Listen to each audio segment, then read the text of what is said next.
샴푸 사업을 처음에 아주 크게 망하면서 한 1억 정도를 썼었고 죽고 싶어져.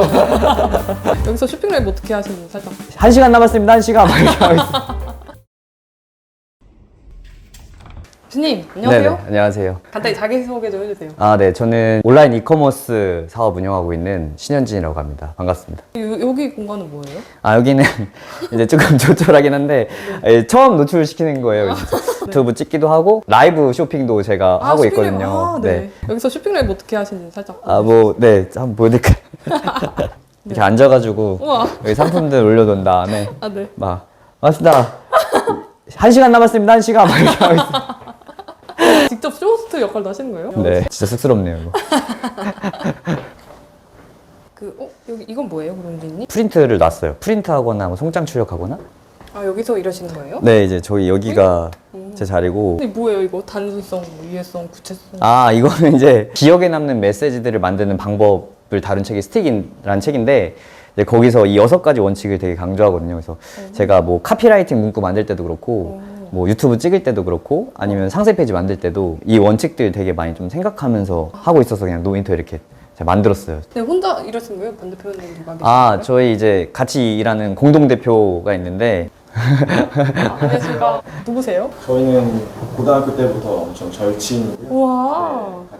같은 파트너 관계로 사업하고 있습니다. 아, 그러시군요. 고등학교 친구랑 같이 사업하니까 어때요? 서로 시너지 내면서 잘하고 있는 것 같아요. 예쁜 립밤이 있네요. 아, 네, 이거 이거 이제 오늘 제가 촬영한다 그래서 촬영한다 좀 예쁘게 보이기 위해서 오, 네, 그래서 좀 그러시구나. 발라봤습니다. 네. 예쁘십니다. 아, 감사합니다. 나이가 어떻게 되세요? 저 이제 87년생 37살이에요. 쇼핑몰 하신 지 얼마나 되셨어요? 쇼핑몰은 브랜드 사업을 운영했다가 그게 잘 안 되고 핫소로는 6년 차 정도 된 것 같아요. 브랜드 사업을 운영하셨다가 잘 안 되셨다고요? 샴푸 사업을 처음에 했었는데 샴푸 그래요? 브랜드를 만들었었어요. 근데 이제 그게 아주 크게 망하면서 좀 큰 손실을 보고 지금은 이제 뭐 사입을 하거나 아니면 총판을 받거나 뭐 이런 식으로 또 판매를 진행하고 있습니다. 아, 진짜 크게 망하셨다고 하셨는데 혹시 얼마나? 투자 자본금은 한 1억 정도를 썼었고 만드는 비용도 좀 있었어요. 샴푸를 저희가 3개 향을 트리트먼트 3개, 샴푸 3개를 했었거든요. 총 6종류의 샴푸 트리트먼트를 2,000개씩 찍었었어요. 그래서 12,000개의 제품을 생산한 다음에 이제 그거를 제대로 못 파니까 계속 임대료 나가고 하면서 망하게 됐죠. 샴푸를 선택하신 이유가 있었어요? 사실 제가 이제 샴푸 브랜드를 런칭했을 때가 이렇게 소규모 샴푸 브랜드가 굉장히 성행을 했을 때였어요. 그래서 그 경쟁에서 살아남지 못하고 그래서 잘 안 된 것 같아요. 진짜 1억 날리시니까 어떠셨어요? 창피했어요. 첫 사업이다 보니까 주변 사람들한테 되게 많이 알렸거든요. 이제 친척분들도 그렇고 다 제가 사업한다는 걸 말씀드렸잖아요. 근데 결론적으로 그 사업이 잘 안 되니까 이제 부모님한테도 뭔가 죄송하고 자존심이 많이 상했었던 것 같아요. 왜 좀 잘 안 됐을까요? 이거를 그냥 시장에 내놓으면 알아서 팔린다고 생각했어요. 난 가만히 있어도 그냥 사람들이 알아서 하지 않을까라고 했는데 알아서 팔릴 줄 알았는데 팔렸나요? 진짜 전혀 안 팔렸죠. 아, 그래요? 네. 주문이 안 들어온 날은 진짜 하루에 막 하나, 2개. 저희 사무실에 창고를 가져다 놓고 있었거든요. 거의 사무실의 반은 그 재고들이 쌓였었던 거예요, 샴푸가. 그러니까 저는 출근할 때마다 맨날 그 샴푸들 쌓여있는 거 보고 샴푸도 유통기한이 있어요. 이거를 정해진 기간 내에 못 팔면 안 되고 자꾸 마음은 조급해지고 근데 제품은 안 나가고 근데 나는 내가 가진 지식은 더 이상 뭔가 할 수 있는 아이디어는 떠오르지가 않고 어머머머. 샴푸가 막 점점 유통기한이 가까워질수록 어떤 기분이셨어요? 진짜 죽고 싶어져. 이걸 내가 왜 만들었을까 후회도 많이 하고 내가 왜 샴푸를 했을까 이런 생각 진짜 많이 했어요. 왜 하필 내가 샴푸 했을까. 월 매출이 평균 어떻게 되죠? 네, 월 매출이 거의 1억 정도 수준이라고 보시면 될 것 같아요. 와, 순수익은 얼마나? 순수익은 저희 매출액에서 한 20% 정도 잡으면 될 것 같습니다. 어떻게 실패를 극복하고 성장하셨어요? 온라인 MD로 또 일을 했었거든요. 이제 바로 사업으로 투입을 안 하고 이제 이쪽에서 내가 조금 더 배워야겠다. 근데 돈을 받으면서 배워야겠다. 라고 해서 이제 이커머스 회사를 다녔었는데 MD를 하다 보니까 타사들의 뭐 상세 페이지, 뭐 광고 어떻게 만드는지 이런 것들을 계속 수집을 해야 되잖아요. 네. 회사 거를 해야 되니까. 그때 정말 많이 인사이트들이 얻었던 것 같아요. 지금도 제가 일하는 거에 있어서 거의 한 3분의 1 정도는 레퍼런스를 보는 거에 시간 많이 투자하는 것 같아요. 아, 그러시구나. 온라인에서도 조금 요즘 뜬다는 브랜드들이 있으면 다 찾아봤던 것 같아요. 야. 네, 그냥 그 뜬다는 브랜드들을 상세 페이지 어떻게 만들었는지, 어떤 채널에서 어떻게 마케팅을 하고 있는지. 그러니까 그거를 어떤 식으로까지 찾아봐야 되냐면 네이버에서 그냥 검색하는 게 아니라 네이버에서 보고 네이버 카페에서 보고 네이버 뷰탭에서 보고 네이버 지식인에서 보고 그다음에 인스타그램에서 보고 페이스북에서 보고 진짜 완전 그냥 약간 좀 변태 수준으로 그 브랜드를 계속 추적을 해야 돼요. 그 브랜드가 어떻게 가고 있는지를 상세 페이지도 어떻게 바꾸는지 야. 무슨 문구를 쓰는지 이 제품 다음에 다른 제품으로 뭘 가져오고 있는지 오, 되게 깊게 벤치마킹 하시네요. 네, 그런 게 진짜 저는 중요하다고 생각을 해요. 제가 상세 페이지를 만들던 뭐 카피라이팅 문구를 쓰던 한 하루에 3분의 1 정도는 그 만들기 이전에 데이터를 충분히 모으고 고민해보고 그 다음 최종적으로 만드는 무조건 그러시구나. 데이터가 이씨 고민을 하는 것 같아요. 쇼핑 네. 윈도 베스트 네. 이런 식으로 나오는데 이것도 네. 이제 전체로 둬서 쇼핑 윈도 베스트 더보기 이걸로도 제가 어떤 상품들이 요즘 많이 나가고 있는지 체크를 하고요. 위에 또 올려보시면 이 카테고리도 있어요. 카테고리도 베스트로 둔 다음에 카테고리 베스트 더보기를 클릭한 다음에 지금 먹태깡 되게 유행인데 이런 것도 근데 잘 생각하셔야 되는 게 네. 먹태깡이 유행이지만 이거는 되게 순간적일 수 있는 확률이 커요. 그래서 이런 제품을 초보분들이 막 사입을 막 1000개, 2000개 하면 나중에 이제 먹태깡 유명한 거 끝나면 다 그냥 내가 재고 떠안아야겠죠. 그런 것도 봐야 되고.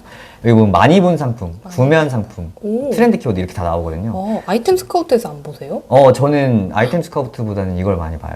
왜 이유가 혹시 있나요? 그냥 이게 여기서 타고 또 들어가는 게 있거든요. 그러니까 야. 예를 들어 이런 거예요. 여기 보면 네네네네. 좀 보다가 이걸 한번 볼게요. 이 업체를 보면 네네. 지금 서큘레이터를 팔고 있잖아요.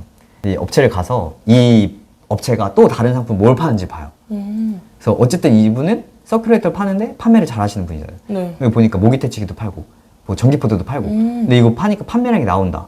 그럼 이 키워드를 뭘로 썼는지 어디서 마케팅 하는지 이걸 또 보는 거예요. 그러니까 역소싱을 하는 거예요. 역소싱? 이분이 가지고 있는 아이템을 이걸 잘 파는구나. 이 스토어에서는 이게 잘 나가는구나.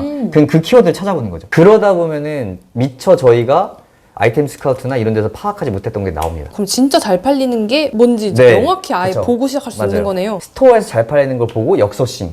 야. 이것도 하나의 방법이에요. 그래서 제가 깜짝- 아이템 스카우트보다는 이거를 많이 보는 거예요. 쇼핑 라이브는 그럼 하루에 한 번씩 꼭 하세요? 아니요. 한 일주일에 2번 정도는 하려고 하고 있어요. 일주일에 2번 네네. 하시는구나. 쇼핑 라이브도 채널이 진짜 많거든요. 네. 이게 맞아요. 저희는 그런데? 막 쿠팡 라이브, 뭐 쇼핑, 뭐 스마트스토어 라이브 이럴 수 있는데 채널이 정말 많아요. 그래서 내가 판매한 상품이 어디랑 잘 맞는지도 아무도 몰라요. 그래서 오. 개인적으로는 한 번씩 다 해보시면 좋아요. 야. 왜냐면 그 뭐를 사용하는 고객층이 다 다르기 때문에 어디가 제일 좀 좋았어요? 저희는 11번 갔을 때 좀 괜찮았어요. 아 진짜요? 의외죠. 왜요? 네, 네이버나 쿠팡이라고 생각하시는 분들 많을 텐데 11번가에서 라이브 했을 때 조금 더 유입도 많았고 전환율이 높았던 것 야 같아요. 너무 신기한데요? 저도 진짜 그거에 너무 대해서 신기해요. 이유를 찾고 있어요. 그 라이브에 대한 데이터도 다 모으고 있어요. 내가 라이브를 몇 시에 켰는지, 몇 명이 들어왔는지, 구매 전환율이 몇 명이 났는지, 야, 어떤 프로모션을 대단하시다. 했는지 이거를 다 기억해놓고 그걸 바탕으로 하셔야 다음에 라이브를 할 때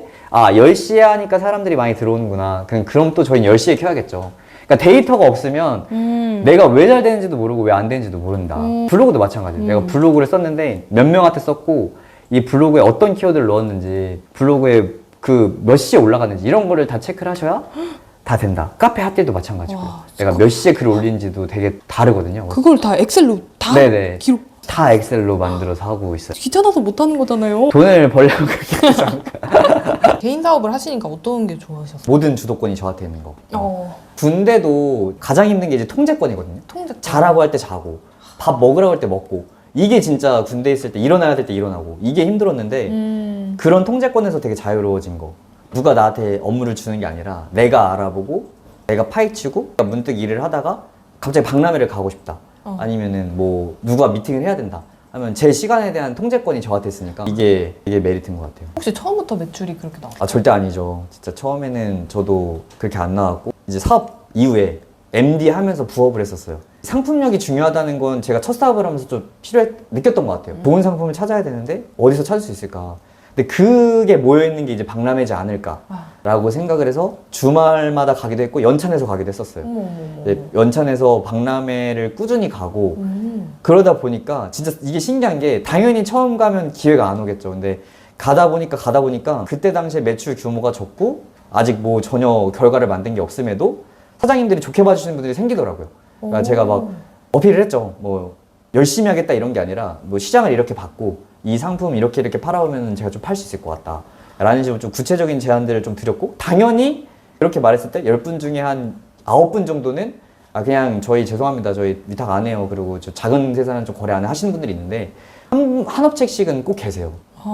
그래서 그 업체 사장님들이랑 좀 통해서 상품도 받게 되고, 그걸 팔다 보니까 이제 아무래도 공급도 안정적인 게 되잖아요. 브랜드 사업을 하시는 분들이 이제 물건을 주니까. 그러면서 이제 하나씩 생각을 하게 되고, 또 그 다음에 이제 또 그 다음 스텝으로 이분들은 또 어디서 가져올까? 어떻게 만들까? 우와. 를 생각하면서 또 이제 중국 사입이란 걸 하는구나. 그럼 중국 사입이란 걸 나도 시작해봐야겠다. 라고 해서 또 공부하고 조금씩 사보고 또 이거를 팔아보고, 제가 이제 상세 페이지를 만들거나 이런 거에 있어서는 자신이 있었어요. 왜냐면 너무 많은 레퍼런스들을 항상 보고 있으니까 상세 페이지 만드는 거에 대한 두려움은 없었어요. 매출이 조금씩 오르기 시작했죠. 야. 네. 그리고 이제 위탁도 똑같은 상품을 가져와서 팔더라도 항상 저는 상세 페이지를 제가 더 업그레이드 시킬 수 있는지를 그 업체 사장님이랑 협의를 보는데, 사장님이 못 팔았던 상품도 제가 팔게 되면 이제 이러면 무슨 일이 생기냐면, 사장님이 하루에 막 한두 개 팔고 있던 거를 내가 막 10개, 20개, 30개씩 팔기 시작해요. 사장님이 나중에 저한테 먼저 물어봐요. 우리 이거 신제품 만들 건데 네가 한번 팔아볼래? 야. 사실 그렇게 해서 총판도 얻게 되는 경우도 생기거든요. 또 그런 식으로 하나하나 이렇게 해서 매출이 조금씩 커졌고. 야, 상세 페이지 꿀팁이 있다면 어떤 게 있나요? 저 예전에 강남에 소싱한 상품이에요. 네, 한번 보여드리겠습니다. 이 하이체어가 높아서 불편하신 분들이 있다. 하이체어를 쓰면은 하이체어 리뷰들을 보니까 너무 막 높아서 왔다 갔다 아이를 계속 앉히고 내리는데 좀 지친다. 그런 경우가 많더라고요. 그래서 그런 내용을 처음에 주파수 맞추기. 주파수 맞추기. 네, 그래서 이렇게 넣었었고, 이게 구미베어라는 인형인가? 이걸 또 이렇게 찾다 보니까 이게 있더라고요. 그래서 사신 이거, 거예요? 네, 직접? 마트에서 사서 지금 당근마켓에 팔았습니다. 그래서 이렇게 해서 이 하이체어 자꾸 손이 간다, 허리도 아프다 이렇게 허리 되면 아프다. 네, 이렇게 보여주려고 이미지를 넣었고, 하이체어가 낙상 사고가 되게 많더라고요. 하이체어 낙상 사고들이 있다 해서 그 모습을 또 이제 아이들 앉은 상태에서 가만히 있질 않으니까 아이들이 또 앉아서 하이체어 앉아서 낙상 사고 날 수 있다 라고 해서 일단 공포 마케팅을 또 한 거죠. 우리 제품이 그걸 해결해 줄 거다 라는 식으로 이제 소구 포인트 잡고, 이제 이 상품에 대해서 다 사면을 다 보여준 거고요. 이런 것도 이제 이게 신뢰도죠. 네, 베이비 페어에서 현장 주문량이 370개나 받았던 상품이다. 이게 이제 박람회에서 소싱을 했기 때문에 저도 이제 이런 사진들을 받을 수 있었죠. 그래서 이게 그냥 안 미끄럽다라고 하고 바닥을 찍었다고 치면 소비자들은 그 상상이 안 되잖아요. 근데 이걸로 보여주면은, 사실 이거를 제가 미끄럼틀에 올려놓으려고 했어요. 근데 미끄럼틀은 미끄러지더라고요. 그런데 이거는 버티더라고요. 그래서 이렇게 해서 보여주려고 했어서. 초보자분들도 이렇게만 하면은 1,000만 원 이상 벌 수 있다. 어떻게 하는 좀 방법이 있나요? 잘된 사례를 진짜 많이 보세요. 네, 정말 많이 보시고 그 보신 거로 끝내는 게 아니라 네.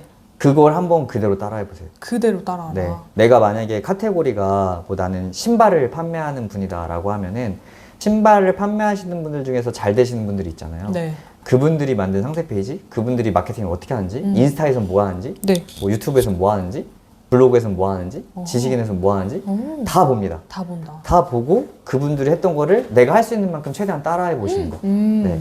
그렇게 해보시다 보면은 감이 조금씩 오실 거예요. 상세 페이지 다 리셋됐고 제품 다 네. 없어졌어요. 그럼 이제 대표님 매출 0원이에요? 네네네.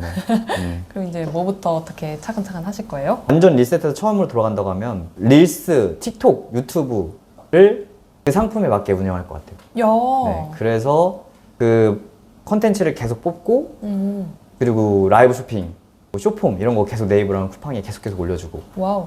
이렇게 할 것 같아요. 초보 사업가들한테 한마디를 좀 해주신다면? 초보라는 타이틀을 스스로 붙이지 않았으면 좋겠어요. 그 이유가 뭐냐면, 사업은 초보 레벨, 중간 레벨, 고급자 나뉘지 않거든요. 그러니까 이걸 시청하시는 분들도 저랑 경쟁하는 거예요. 똑같은 상품을 판다면. 그러니까 경력이 10년이든 1년이든 6개월이든 어쨌든 그 시장에서 만나면 이게 초보끼리 싸우는 게 절대 아니거든요. 그러니까 나 스스로 자꾸 초보 타이틀을 붙이게 되면 자꾸 그 초보 안에 갇히게, 난 초보니까, 난 아직 얼마 안 됐으니까. 근데 초보끼리 싸우나요? 아니란 말이에요. 그냥 초보든 1년 차든 10년 차든 같은 상품을 놓고 같은 곳에서 판매하기 위해 싸우고 있단 말이에요. 그러니까 나를 초보로 인정하는 순간 그 고수들은 저 사람은 오래 했으니까 잘하겠지. 당연히 성장의 제동이 걸릴 수밖에 없는 것 같아요. 꼭 남과 비교하는 것보다 스스로에 대해서 자꾸 피드백을 하면 조금 더 힘내서 내가 원하는 결과까지 갈 수 있는 원동력도 되고 그 실천하는 거에 있어서도 동기부여가 되지 않을까 합니다. 감사합니다, 대표님. 감사합니다.